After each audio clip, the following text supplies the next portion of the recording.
This is the Lone Crater YouTube. We hope this video helps.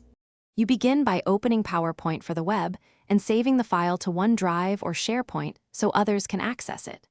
Once done, click Share and choose whether people can edit or only view. Make sure to set the correct permission to avoid accidental changes. Add collaborators by typing their email addresses or generate a link to paste into chat. You're starting collaboration now.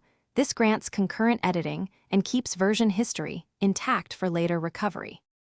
You'll notice colored presence indicators showing who's viewing or editing each slide.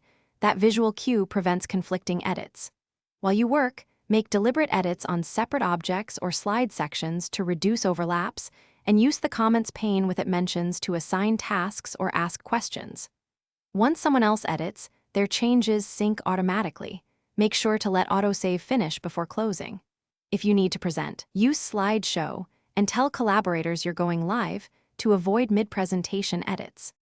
To finish, review version history to confirm the final content and restore earlier versions if something went wrong. This safeguards your work.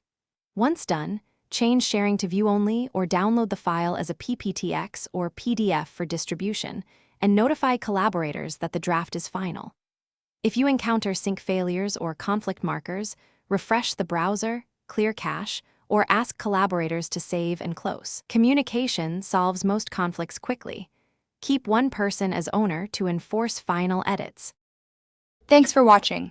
Consider subscribing if we helped you.